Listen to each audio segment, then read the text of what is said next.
Hey guys, Sean here from Life and Tennis. So I wanted to share a little bit about my career background and how tennis fits into that landscape in the hope that I can connect with other like-minded tennis lovers out there who have gone through a similar path. Professionally speaking, my background is in finance. I worked for 4 years at a hedge fund and a stockbroking firm in both front office and back office roles. I guess when I started, I had the somewhat vague goal of following in my dad's footsteps in the hope that I can climb the corporate ladder. Now, Dad is a banker. He works for the Commonwealth Bank of Australia and has worked for 3 of the 4 major banks in Australia. So you can sort of see where I'm coming from. For me, going into finance was the logical option rather than the passionate one. If I had my time again, maybe I would have gone into a creative writing course or something along those lines. In the end, it was the easy choice and I got pretty good grades. I ended up graduating from university with distinction and finding a job pretty quickly. So it was just the easy path, I guess. Now, it didn't take long for me to realize I was miserable in my job. The entirety of those 4 years, I had no work satisfaction whatsoever. I didn't feel like I was getting anywhere. And yeah, as for climbing the corporate ladder, it wasn't happening basically. And I soon realized that the world of finance just wasn't for me. So what did I do? I just quit my job cold turkey. I ended up taking some time off to travel. So I ended up traveling for about roughly 3 months of that year, where I truly went on a journey of self-discovery. As cliche as that sounds, I learned a lot about myself in that time and I realized where my passions lie, and that was writing. So when I came back, I started as a freelance music journalist. So I basically wrote for a whole bunch of different street press in Australia. There were a whole bunch of different ones that were big at the time. And from there, I essentially went on this whole new journey, this new career journey in the music industry where I started running my own live music events for emerging artists in Melbourne, Australia.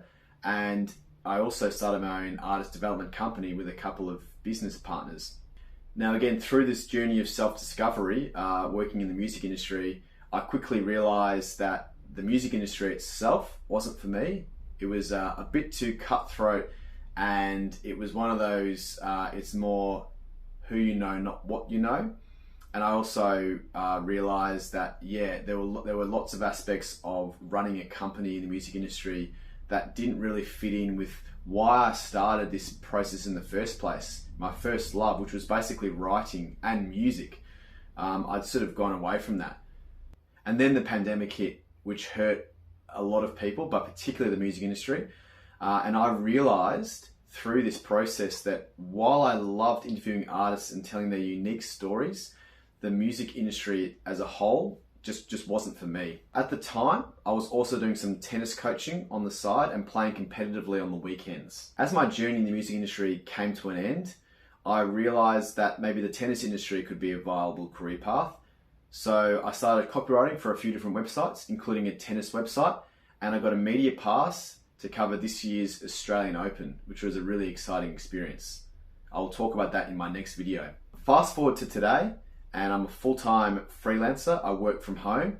I'm a young father, a loving husband, and still a tennis fanatic, if you couldn't tell by Mr. Leighton Hewitt over here. Anyway, all this to say, despite the ups and downs of my career, tennis has been a constant in my life throughout, if you couldn't already tell. Whether that be as a player, a coach, a writer, or simply a fan. I may have started my career following someone else's footsteps, but I ended up forging my own path instead. In the end, we all follow our own paths, we all move to the beat of our own drum, and life is best lived by pursuing our own hopes and dreams, not someone else's.